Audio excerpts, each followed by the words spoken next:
Namaste and welcome back to my channel Synergize with Sudha Shah. First of all, I apologize to all of you for posting this video a little late, and therefore I have decided to post one more video this week. Before moving further, I would love to share my feelings with all of you. It gives me an immense pleasure to speak about my patron god Lord Dattatreya, who learnt his life lessons from 24 different gurus, and the way it is getting connected as life lessons with all of you who are listening to me. Thank you so much. In my last video, we learnt about empathy from Lord Dattatreya's first guru, the planet Earth. I'm sure you must have started practicing empathy by being a little more kind, a lot more compassionate, and way more loving than what you already are. Today, let's know about Lord Dattatreya's second guru, water. Just imagine a day of your life without water. The mere thought of it sounds distressing. Do you agree? Water quenches the thirst of every living being on earth. It ensures the survival of the unique planet we live in. Would we be here if it had not been for water? This element, water, never takes pride in doing so. It's always so humble, and it humbly seeks the lowliest of places on earth and is always so pure. Lord Dattatreya learnt the lesson of humility from water. Humbleness comes from our speech. What we speak and how we speak reflects our humility. Thus, the lesson learned from the Lord's second guru, water, is how to communicate effectively, showing modesty. Yes, the second soft skill that we are going to talk about is communication skills. Almost anyone can talk. What it requires is a brain and a tongue. Some people use the brain first and then the tongue.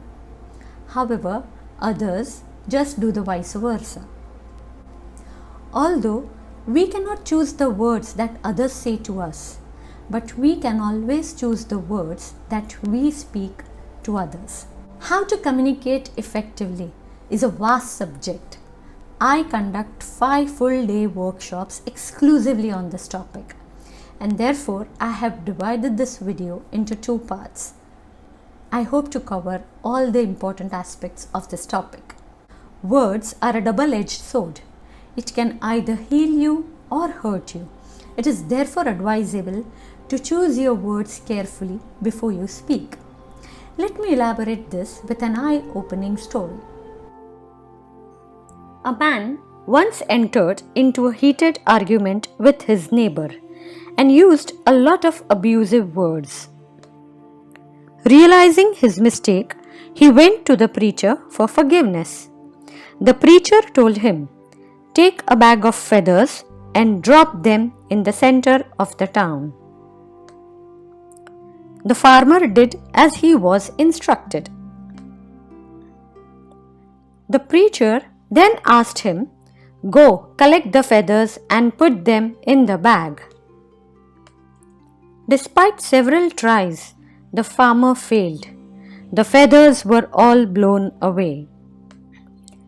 When he returned with the empty bag, the preacher said, "The same thing is true about your words. You dropped them rather easily, but you couldn't retrieve them. You need to choose your words wisely before you speak." This simple story tells us so much. You can leave your learning in the comments below. Now let's move on to very common 3 styles of communication. Listen carefully and think about which style you use in your communication. First is the passive style. Here, the passive communicators are not able to express what they need or want. They allow others to take advantage of their passiveness. Saying no is difficult for them. Their communication style is, you are okay, I'm not okay.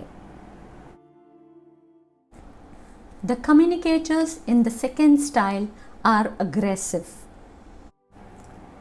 As the word suggests, they tend to offend the other person. They often dominate and put themselves first. Such people worsen their social circles. Broadly speaking, their communication style is, you are not okay, I am okay. The third type of communicators are the assertive ones. They say what they feel in an honest and respectful manner. They are empathetic and understanding. They imagine themselves in other people's shoes. Their communication style is, you are okay, I am okay. I'm sure by now you must have identified what kind of communicator you are. And you have also realized that the best style of communication is assertive. Don't worry if you are a passive or an aggressive communicator. The good news is that we can always change our communication style. If you are a passive communicator, then to be assertive, you need to listen to others. But you still need to put your opinions and wants first, remember, firmly as well as confidently.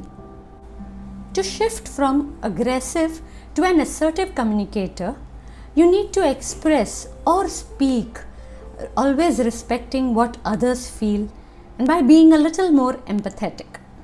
So far, we spoke about verbal communication and different styles of communication.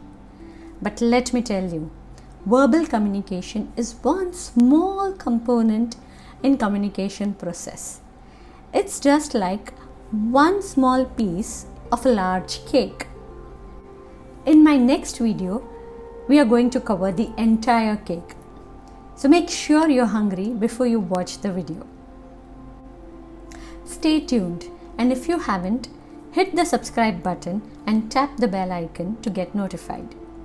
Stay safe while you wait for the part 2 of Being Humble in Communication, a lesson learnt from Water, the second guru of Lord Dattatreya.